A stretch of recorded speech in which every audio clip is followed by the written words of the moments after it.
the things that I talk about are only from my experience.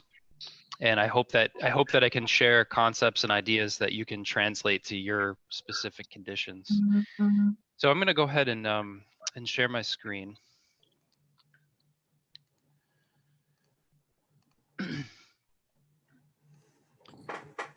As we talk about turf grass management in a changing climate, with this great picture here of a golf event that's been put on hold because of weather conditions. So I'm from Wisconsin in the US, which is circled there in yellow. We have about 5 million people in our state and quite a few golf courses, so 500 golf courses.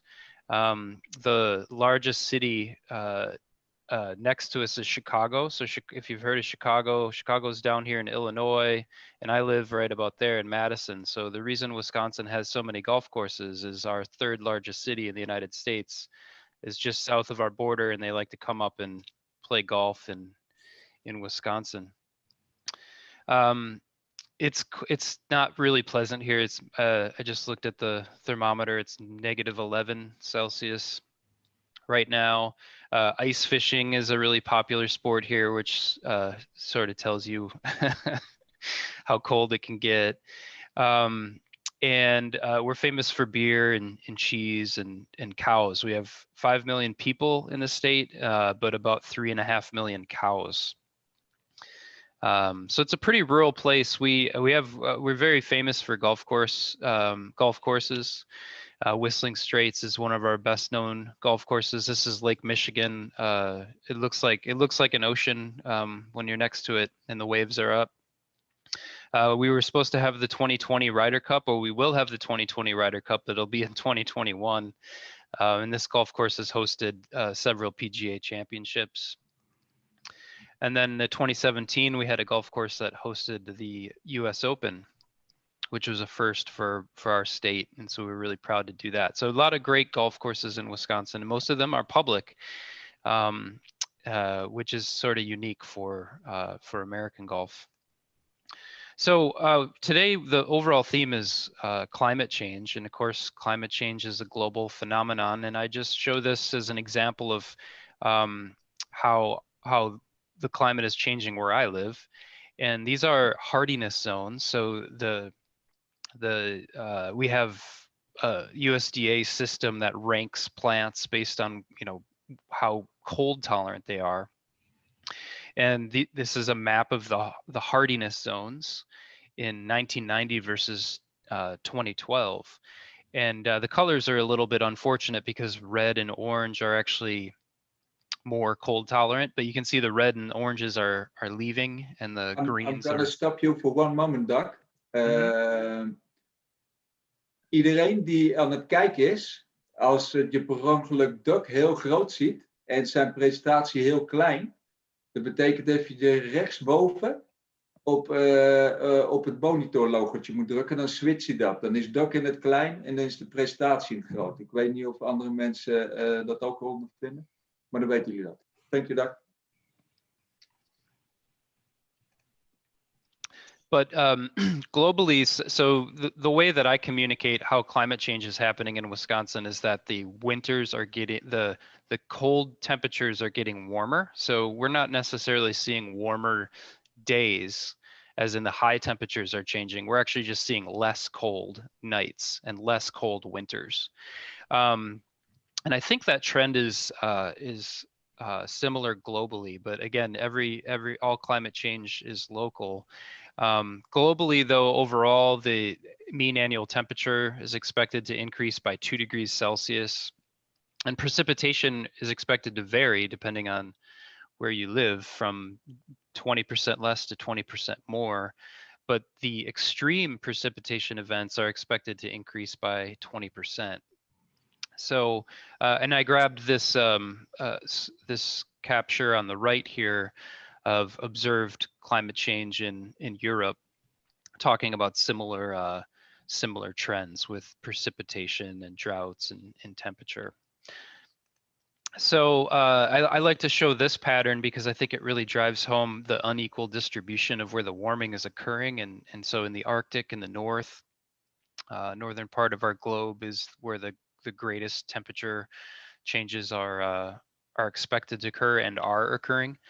But so there's some interesting things that that you don't often hear about in the news, and that is that the increased carbon CO2. So right now our CO2 concentration is about 410 parts per million, and it's expected to increase to about 500 parts per million in the next several decades. And that carbon dioxide is what plants use to make sugar. And so researchers have been studying how increasing CO2 will affect plants. And in surprisingly, well, I guess maybe not surprisingly, but it helps plants. The more CO2 that you have, regardless of the temperature and the climate change effects, will make plants more efficient. And so these studies have shown that plants can grow better with less water, but maybe reduced protein content, which is really important for animal feed, but probably less important for turfgrass management. So far, we've observed some of these effects. So this is the vegetative cover of arid land of the globe and how it's changing.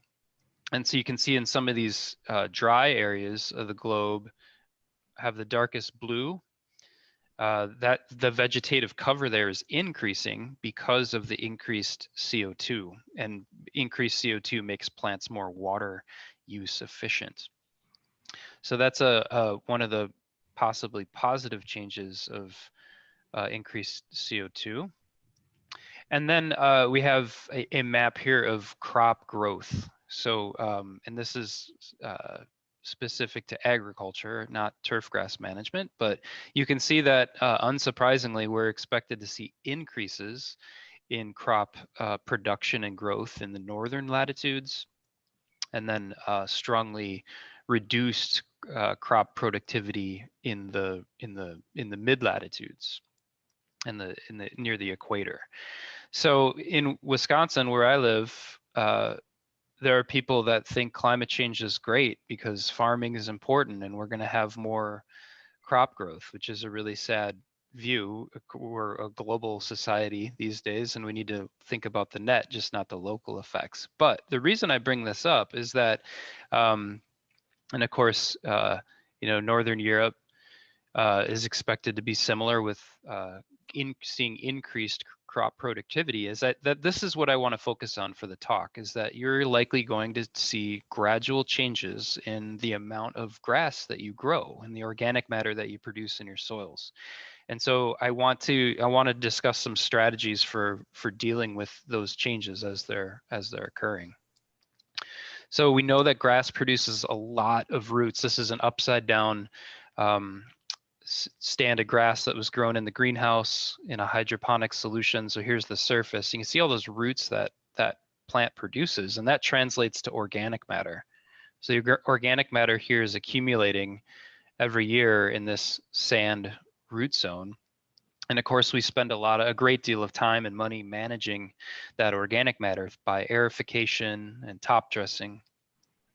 But if climate is increasing the growth of the plants, you can expect changes in the way that organic matter accumulates. And so your traditional top dressing and aeration plan may stop working, or you might see more carbon accumulation.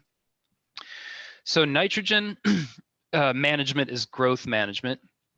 And our job, if you think about our job as turfgrass managers, is to find the ideal growth rate. If you're a farmer, your job is to maximize your productivity. But if you maximize your productivity in a turf situation, you're going to lose your job. But what you need to do is find the optimal growth rate, a nice balance of traffic tolerance, but also slow enough growth for good surface characteristics. So nitrogen is usually the thing that drives our growth. And so you need to understand how much grass you're growing. So if I'm telling you that the climate and the weather is changing the way that your grass is growing, it's good to measure that. So I was thinking about this last night, and without careful measurements, we wouldn't know that the climate's changing. Without the observatory on the top of Mauna Loa in Hawaii that made the first observations that our CO2 levels are increasing, would never, if without that measurement, it wouldn't have led scientists to hypothesize and think, well, I wonder if temperatures are changing or how other things are changing. Everything we know about climate change has been observations made by very careful, precise measurements, because the weather is too variable to notice changes over time. And when somebody says, well, when I was younger, I remember it being much colder, you don't really know if that's just a trick of the mind or experience until you make careful measurements to confirm those observations. So what I'm going to try to convince you to do is measure your growth. Make a careful measurement of your growth, and that's going to help you make better management decisions. So superintendents have started measuring clipping volume, at least in the U.S., and I'm sure in other parts of the world as well. Here's some comments from Twitter of people talking about measuring clipping volume as being a really important technique that they use to make management decisions. So if you're not measuring clippings, I think you should start measuring your clipping volume. Again, these changes in growth are gradual and slow, and by understanding how your growth is progressing, you'll be able to make better management decisions. So there is a lot of resistance to people measuring their clippings. And so this slide is from a golf course superintendent in Minnesota, Chris Trittabaugh. Minnesota is a state right next to me. And he hosted the Ryder Cup, let's see, that would have been 2016 at his golf course. And so he relies on clipping volume collection. And he put together this slide for how he responds to people who say why they don't like to do it. So probably the number one thing he get is, I don't have a bucket, which is the weakest excuse. Well, you can get a bucket that has graduations on it almost anywhere, maybe Amazon. The next one is, it takes too long, and it doesn't. This is a really short process. So after you're done mowing, it takes one extra step. You dump your clippings into a bucket. And it might take an extra minute per green. And of course, we know it takes maybe a half an hour to mow a green. So it's not increasing the time very much at all. It's not accurate enough, but that doesn't make any sense, because the thing that you're doing now is nothing. And so even if it's not perfectly accurate, it's a measurement that's more careful than what you're doing now. And then how do you keep track of the data is a valid concern. Chris uses a Greenkeeper app. I have a spreadsheet that I'll share with you and show you where you can download. But the data management is not that difficult if you let's say you're measuring 18 or 19 greens. You need to enter 18 or 19 numbers into a computer each time that you mow, and then those programs automatically graph up the results. And then another big one that I hear and Chris hears is that I can tell how fast my grass is growing. So some people get offended when I say you should pay attention to your growth, because they say, of course, that's what I do. I look in the baskets, I look in the back of the utility vehicles, and I know how fast the grass is growing. I don't need a bucket to tell me that, but I'm going to tell you that you cannot, you don't know how well your grass is growing until you measure it like this. It helps with mower setup too. So if you have a triplex mower and you just measure the clippings that are coming from each of the 3 reels, you might notice that one reel is getting 20 or 30% more grass than the other 2 reels. And you would never know that by simply looking in the baskets. And so that doing something like this can help you improve your mowing setup, which of course is hugely important. So my point here is that humans, we are not great observers, and having data helps. Like I said, I don't think we would be talking about climate change at all if we were completely oblivious to the measurements that scientists are making.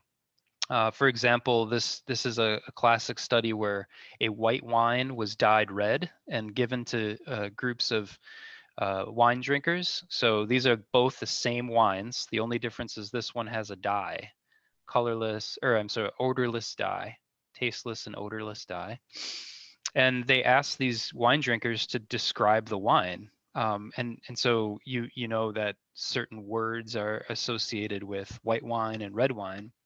You know, red wines are talked about as berries and tobacco and leather, and white wines are described as honey and floral and citrus. And so these are identical wines, but when the wine was white colored, every dot is a white wine descriptor word. So when the wine was white, these are the words that people used, white wine words. And when the wine was dyed red, the exact same white wine, they used red wine words. So these are wine drinkers that probably wouldn't believe you if you told them that white wines and red wines are hard to tell the difference between. But when you just color them, they describe them as whatever color the wine is. Here's another one. If that didn't convince you, this gray bar in the middle is actually the same color all the way through. But every time I look at this, it doesn't seem right. The bar, this part looks dark and this part looks white, and I'm sure it's the same for you. But as I take away the surroundings, you'll see that that is indeed the same gray color. Right, so we are easily fooled by what we expect, what our expectations are. And you're the same when you're mowing your grass. You have an expectation for how fast the grass is growing, and your expectation colors your response. If you throw the grass in a bucket, that effect goes away. This is another one of my favorites. It's a cartoon. These doctors are in surgery and they say, we'll just mill around till he's asleep and then send him back up. This operation is actually for placebo effect. It's not that funny. It's not a very funny comic, but the best part of it is it's basically true. So this is a summary of this study in the New York Times. They did this on 180 patients, and the 180 patients were broken into 3 groups. One group got the standard procedure. The second group had an experimental procedure that they wanted to test. And the third group had a sham surgery. They had an incision and a procedure was faked. So they didn't know that they actually had nothing done. So they got a scar and nothing was done. The results were stunning. Those who had the actual procedures did no better than those who had the sham surgery. They all improved the same amount. So if they just cut your knee open and send you back up, as is suggested in this comic, you're likely to get better just as if you had the surgery. So that's crazy, right? But it just goes to show you how powerful this placebo effect of what your expectations are. So maybe you've seen a change in this already with soil moisture. When I first started in 2006 here at the University of Wisconsin, very few superintendents were measuring soil moisture with meters. They said, I can tell just by looking, I can feel the soil. But now as more and more people use these sensors, they are making observations that they would never had made before and are dramatically improving the moisture management of their golf course. And so now very few people say, I don't need a moisture probe, I can tell just by feeling. So I can think of very few examples when having more data doesn't make you better at making decisions. So the question that we don't know right now that I think is keeping people away from measuring clippings is, if I can go back for a second, we sort of know the optimum soil moisture levels. So for sand greens in Wisconsin, most people want to be about 18 or 20% moisture. But we don't really have a good feel for what the optimum growth rate is yet, but it's starting to develop.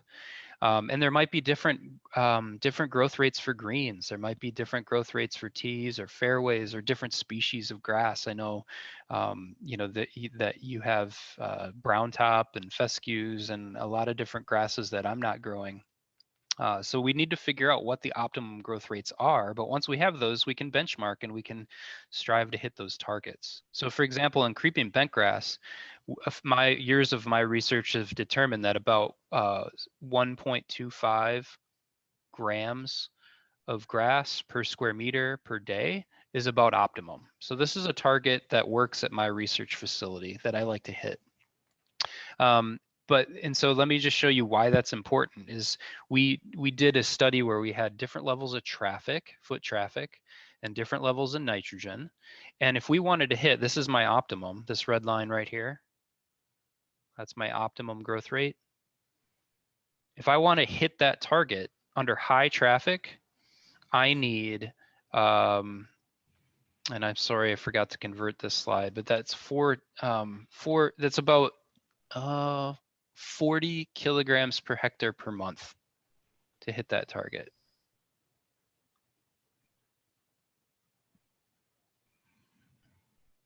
That's a lot of nitrogen. Under low traffic, I could almost hit that target here with 20 kilograms per hectare. And under no traffic, on the right, I hit that target with no nitrogen. But I don't know about you, in Wisconsin, people apply fertilizer every month or every other week, and they're not thinking about if they need to or not based on how fast their grass is growing. If your grass is growing really slow, you should probably increase your nitrogen rate. If your grass is growing medium, regular fertilizer application, and then if your grass is growing really fast, you don't need to apply any. And so having an estimate of the clipping production can guide your decision making on fertilization. So the nitrogen cycle is really complicated, and we talk about this in my soil science classes, but you can simplify it greatly for turfgrass management systems. The only thing that really matters for nitrogen removal is crop harvest, especially when you're removing clippings on greens. This is the way nitrogen leaves your system. The only way nitrogen enters your system is through fertilization, for the most part. So these other processes that I'm crossing out aren't big components of a nitrogen system. We don't have plant residues, manures, atmospheric fixation, biological fixation.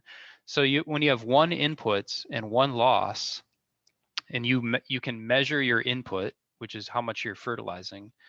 If you can measure your loss, then you know whether or not your organic matter is going to change or not. So if these two are in balance, if crop harvest is in balance with fertilization, then your organic matter level will stay the same.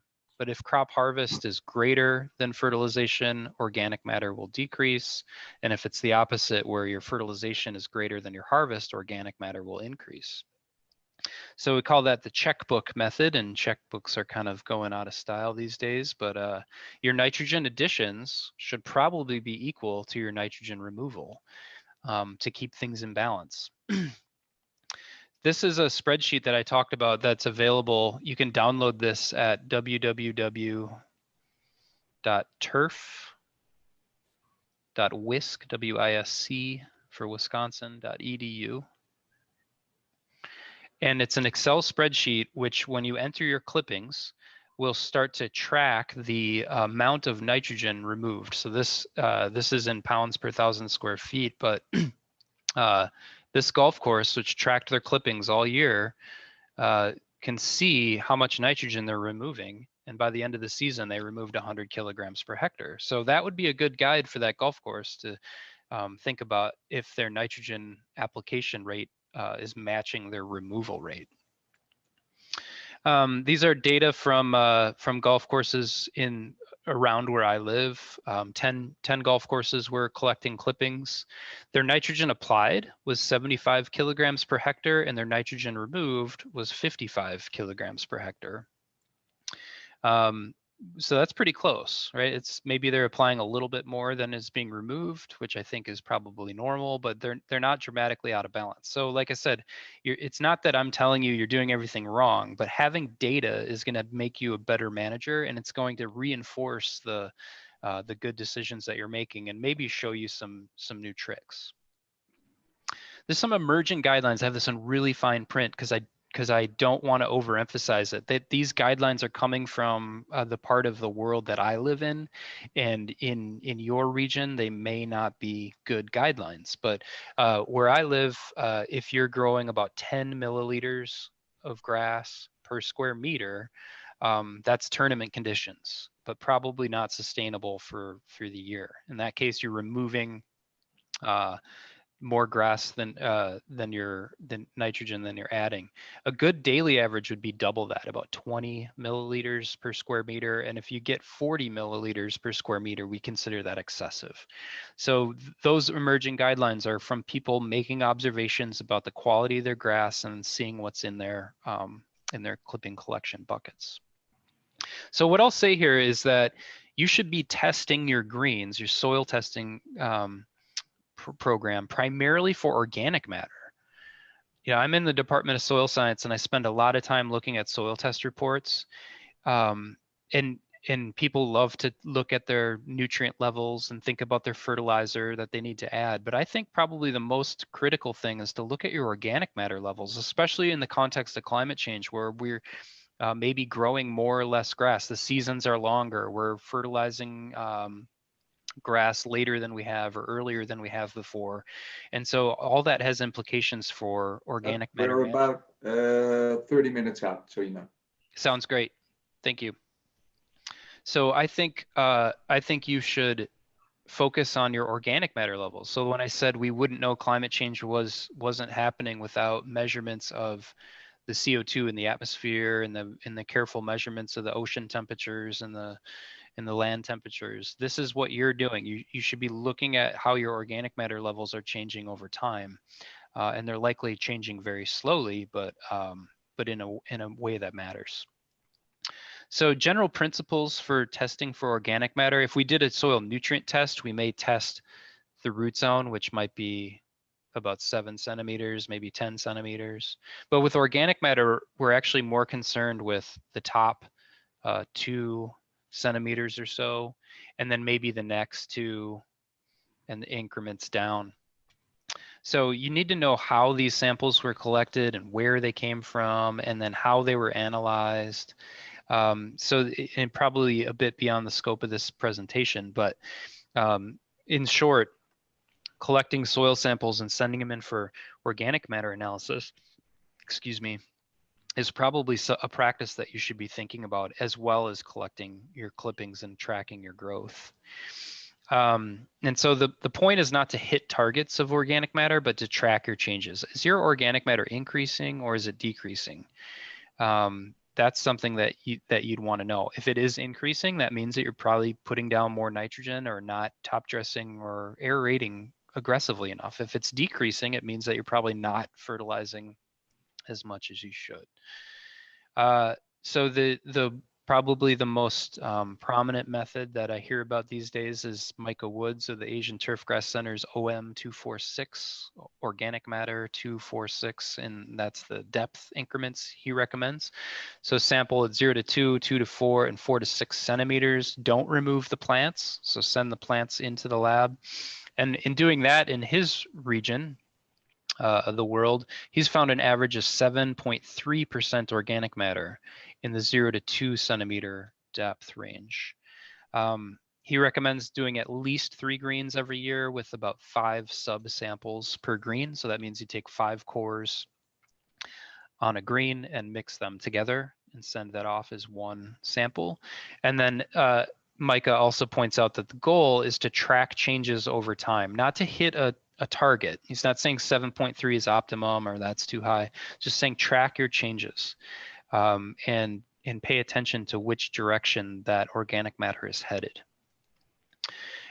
Here in Nebraska, which is about in the geographic center of the United States, Dr. Raku Swa has been testing organic matter in turf areas for years, if not decades. He recommends sampling from 0 to 8 centimeters, so a much deeper sample. And he recommends removing the grass, the verdure.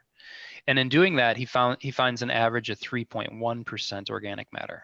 And I think this picture on the right shows why I think that this method is probably not the best is that your golf ball is about 4 centimeters in diameter. And you can see that this sample then, if we were to sample that at 8 centimeters, we would have a region of very high organic matter and a region of low organic matter. So if that's changing over time, we don't know if the depth of organic matter is getting greater or if, you know, maybe we're increasing the surface organic matter. So by taking samples and cutting them up into smaller increments, say 2 centimeter increments, you can get a clearer picture of where the organic matter is in your soil rather than taking an 8 centimeter or 10 centimeter sample. Another researcher has sampled from 0 to 10 centimeters in 2.5 centimeter increments. So there's no magic number. And in fact, this picture I showed you earlier was from Dr. Doug Lindy, who sampled 155 different putting greens in the East Coast of the United States.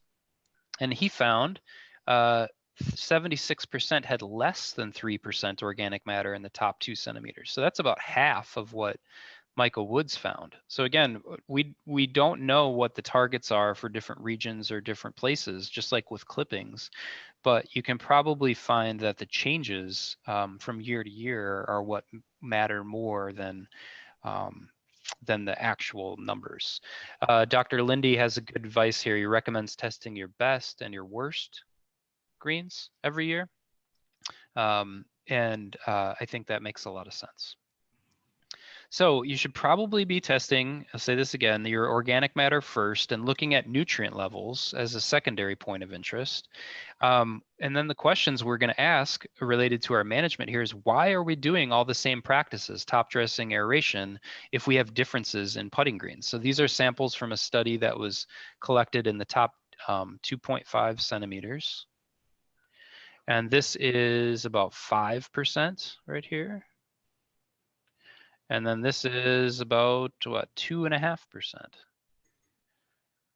So let's say your best performing green had 2.5% organic matter and your worst had 5%. Why do we treat those the same? Shouldn't our goal be to get them to be more consistent? So can these numbers help you change your operations? I hope so. And an adage that I really like to repeat here is, you can't manage what you don't measure. So that goes for clippings. When we manage our nitrogen, if we're not measuring our growth, it's hard to manage nitrogen. Similarly with our soil practices, it's hard to manage or know that you're making the right decision if we're not measuring organic matter carefully. Okay, so that's kind of my my story for how I view turf management in a changing climate, is make careful measurements. That's why we know climate change is happening, and to be a better turfgrass manager, you want to make careful measurements as things change slowly over time, and hopefully lead you to making more effective decisions. Okay, I'm now going to switch to diseases a bit here and share some experience that we've had with nutrients and diseases. So as your climate changes, I'd expect that snow mold, microdochium patch becomes more of a challenge, or a challenge for longer periods of the year. Also, dollar spot is another, that's my main disease, and I think one that is going to increase in your world going forward. So with snow mold, one of the first observations here is that having low potassium minimizes snow mold. So these two plots received no potassium, and then these two plots received about 20 grams per square meter or 80 grams per square meter, and you can see that they're more affected by snow mold. Same plots here again, just at a different time in year, and you can see that the plots with no potassium recovered better than the plots with high potassium. This is for creeping bentgrass. Oops. Another, an opposite effect here was that having low potassium, so this is 1% potassium in the tissue, this is 2%, this is 3% potassium in the tissue, increases, so this is bad, anthracnose. So having low, and anthracnose is a common disease on annual bluegrass in the summer. And so these researchers at Rutgers found that the best way to minimize anthracnose is to have high levels of potassium. So nutrient management can absolutely affect your disease management. The good news on this is that these two diseases don't co-occur. Anthracnose happens in hot weather and snow mold happens in cold weather. And so you can modify your fertilization program to optimize the disease tolerance at those 2 points in the year. Here's some more data on pink snow mold from Cornell University, where they found the number of days it took to kill half of the grass was longer with low potassium grass. When the grass had high potassium, it took a shorter amount of time for that snow mold to kill the turf. And this was on annual bluegrass for this particular study. But on the other hand, and I don't think that this is going to be a concern for your region, but maybe, low temperature kill is greater on annual bluegrass that has low potassium. So now we have, it just keeps getting more and more complicated. We have annual bluegrass that's going to be more susceptible to winter kill if it has low potassium. And so here's another picture of that shows the dead annual bluegrass plots here because of low potassium. So the low temperature kill was, down here at 7 degrees Fahrenheit, which is really quite cold, right? I don't know what that is, minus 20, minus 15 Celsius. So that's another concern, is how nutrient levels may affect your winter tolerance. These are some pictures from my studies. This is low potassium, and then these plots are 1, 2, and 3 rates of potassium. So you can send 3 being the highest rate. So as we get to that highest rate, we see more and more microdocium patch. So again, just more evidence that low potassium discourages microdocium patch. Same plots, different year.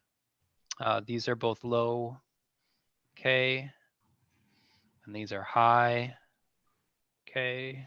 And you can see the difference in microdocium patch. Pressure there, same thing. This is low K, and this is high K.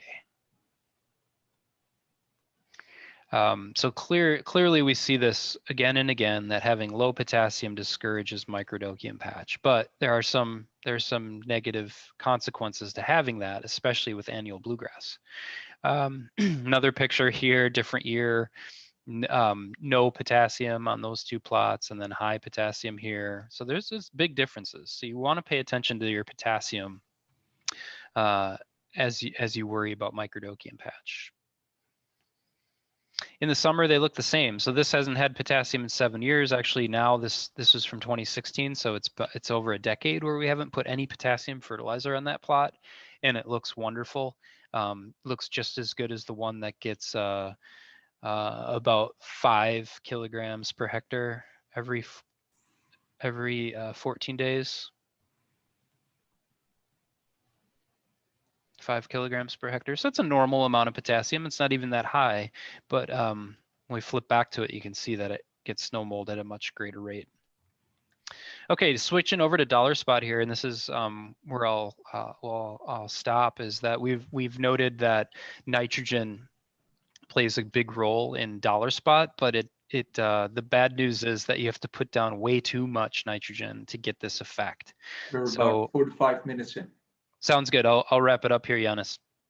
This is about 300 kilograms per hectare per year. Way too much nitrogen to get that decreased effect for dollar spot. We tested different rates, and this work, I should say, is collaboration with my colleague Paul Koch, University of Wisconsin, great expert on diseases and dollar spot and microdocium. If you're ever looking for a speaker to talk about that, Paul Koch is excellent. So we work together. I'm the nutrients person. He's the disease person, and we put down different rates of nitrogen. And we only really saw this one having a great effect, this 300 kilograms per hectare. So in Wisconsin, we usually don't exceed 100 kilograms per hectare. And so we had no effect, and that's per year. We had no effect at that rate. Here's just the data on here. You can see this is a non-treated control. This is our normal nitrogen rate. And so you had to go way up here to 300 kilograms per hectare to see that effect. The cool thing though is that Dr. Koch thinks that this is what's happening is the high nitrogen rate is actually changing the soil microbes. And so if that's really the case, that maybe we can change the soil microbes in a different way that can discourage dollar spot. So that's something that his lab is looking at right now. Of course, I know you all are aware of the effects of iron sulfate for disease management, and we've been studying that too. We find that the best rates are about 19 kilograms per hectare of iron sulfate heptahydrate every 7 days. And this is a plot here from 2018 on a bentgrass fairway that shows that we're able to keep dollar spot basically at bay. Same here, another year, 19 kilograms per hectare every 7 days. In Wisconsin, if we start spraying every 14 days, the effect goes away and dollar spot will come in. So we have to apply, this is the lowest rate we could get away with. And then this is the shortest interval that we could get away with to get effective control. But of course, the definition of effective is varies. And so I think this should be fine, right? So we have to talk about thresholding and picking levels that are reasonable, and we're not very good at that in the United States yet. We think that I say we loosely here that turf has to be 100% clean. But anyway, I think I'm almost on my last slide here, and then we can talk. We have a chat. But Pace Turf, really good information center, has noted that using high rates of iron sulfate, while it works to control dollar spot, and I apologize that you can't read this, in Canada, has increased take-all patch.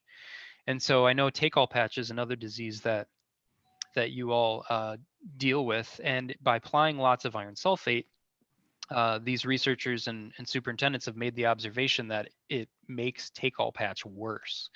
And so I think nutrients have a big role to play in managing diseases and as they change, as our climate changes. But we need to continue supporting research and efforts to figure out all these crazy interactions. So in summary, we have a lot of complicated ways to influence disease. I think that if you take one thing away from this talk, though, I'd like you to consider collecting clippings and tracking your growth, and then tracking your organic matter levels. As the climate changes, we can expect things to change very slowly, almost imperceptibly, and having accurate data is going to help you react to those changes before you're able to detect it with your eyes or with your hands. So with that, I think I'll wrap it up. Again, thank you so much for the invitation to speak to you all. Again, wish we could do this in a different format. Hopefully someday soon in the future. So thank you, and I would be happy to answer any questions that may have come up. Well, this has been very awesome, Doc. Thank you already. Very practical, pretty much easy stuff to do for us all here. I think a lot of greenkeepers read about all these kind of things, but we're not yet implementing this through and through. But I think you broke it down very good, and it's very easy to implement for us. As I am talking right now, so I have 2 questions, so I just go ahead. My first question is, you talked about high traffic, low traffic. How do you decide what is high traffic and low traffic? Do you have a number for it? This much traffic on this much square meter a year? Yeah, we did.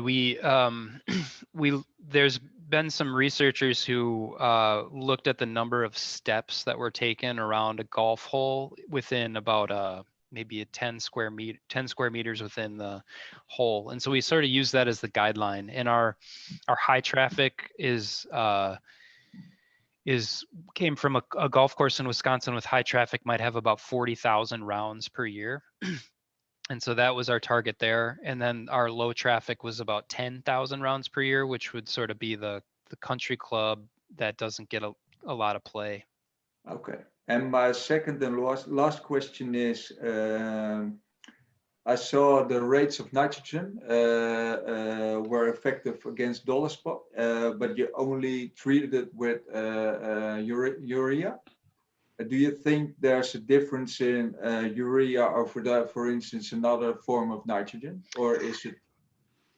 Yeah, so we actually tested that, and I didn't show the results because we found that it didn't matter. So we looked at ammonium sulfate, urea, calcium nitrate, and maybe another source in there as well, but they all had about the same impact. Okay, awesome. You got any more questions, Martijn? Yes, we have one from Chris van Ingelgem. Chris, maybe you can ask the question to Doug.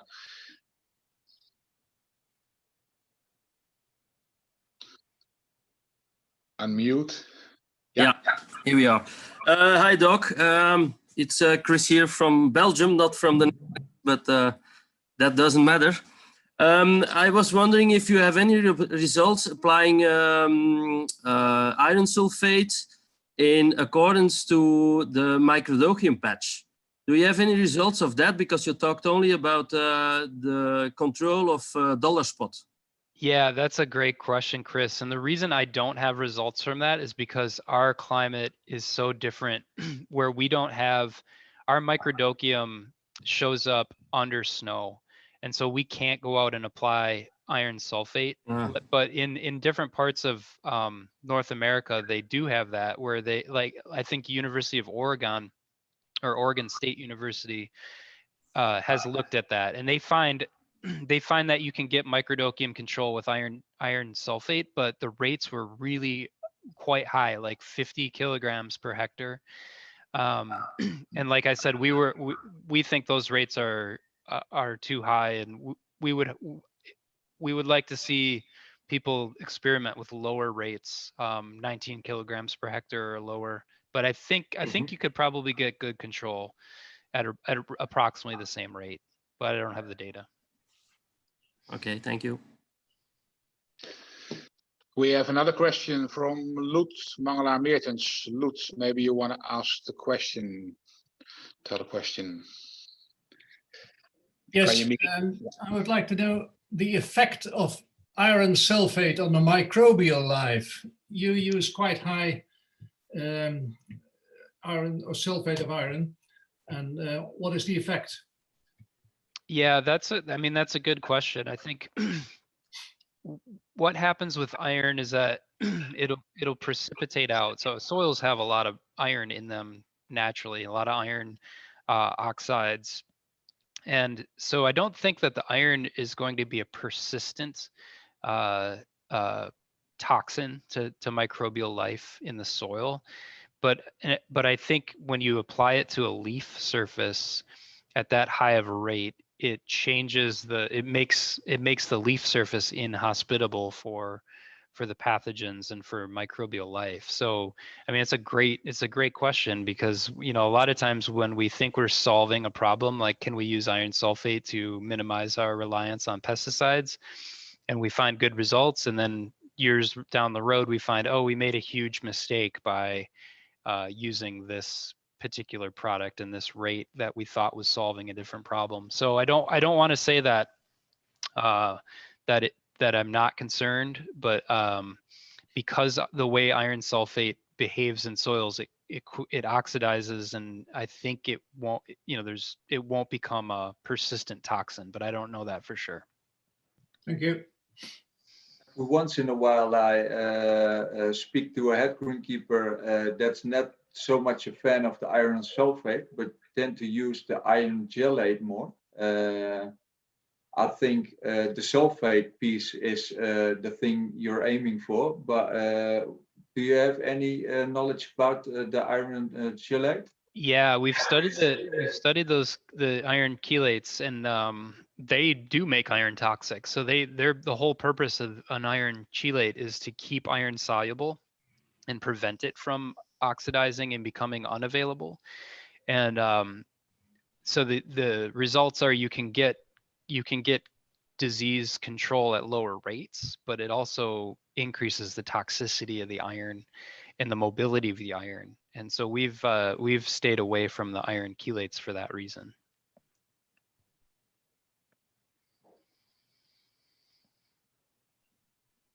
We have one more question, Doug. That's from Golf Club de Hoge Klei. Maybe they can ask the question by themselves to you.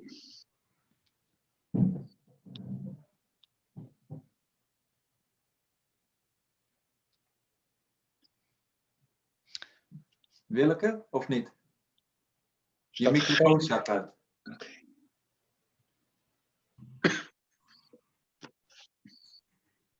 Yeah, I see it in the chat. So Okay. it is a concern. If you have poor drainage, adding sulfur is not a good strategy. And so because you can get black layer. So anytime you have wet conditions and a lot of sulfur, the microbes will take the energy out of the sulfate and form a reduced sulfur, which can be a problem. So I don't expect that it's going to be a problem everywhere, but in those poorly drained areas, absolutely putting a lot of sulfate, can be potassium sulfate, any form of sulfate down could encourage the formation of black layer. So you want to be careful with using iron in poorly drained areas for sure. I myself always combine it with aeration. If I put lots of sulfate on it, I always combine with aeration the same week, just to be sure. Yep. Yeah, would I advise flushing regularly? I wouldn't, because if it's poorly drained, you're adding that water that's going to lead to potential reduced conditions. So the goal is to get oxygen in. So I would not flush the iron down in a poorly drained area. But if you flush, do you use calcium? No, I mean, so calcium sulfate would be the most mobile form that's often recommended, and that's going to make black layer bad too. So Okay. if you have poorly drained areas, you don't want any sulfate going down. Of course, if it's well drained, it's not a problem at all. Yeah. Another question. Perfect. Do we have any more questions coming in? Nope. No. I think that was it. If anybody has a question while I'm doing the how do you call it? The rounding up, you're still able to. Thank you, Doug, again. And as you said, it's awesome that you've been here on Zoom. But we hope to be welcoming you soon in the physical space in Holland over here. Should be a nice vacation for you because it's not minus here yet. I would love to visit. For everybody watching, we did some recording, so this Zoom will be available very soon. The 17th this week, we're gonna do sort of the same thing about the same topics and maybe a bit different topics also in Dutch. It's with Casper, Koert, and me. We're using the 1.5 meter regulations we're looking at them very closely. But we're still going ahead with it. So if the following days you have still any questions, you can ask them to us by then. Doug isn't there then, but we can do, I think, a good job with answering them also. Well, that's me. Thank you, Doug. It's been Thank you. awesome. Martijn, jij nog iets te zeggen? Nee, dit was een mooie sessie, denk ik. En laten we er donderdagmiddag een vervolg aan gaan geven met de panelsessie die om 2 uur start. En inderdaad, mochten er nog vragen over zijn, dan horen we dat graag. Thank you, everybody. Awesome. Dan sluiten we hem bij deze. Dankjewel. Bye-bye.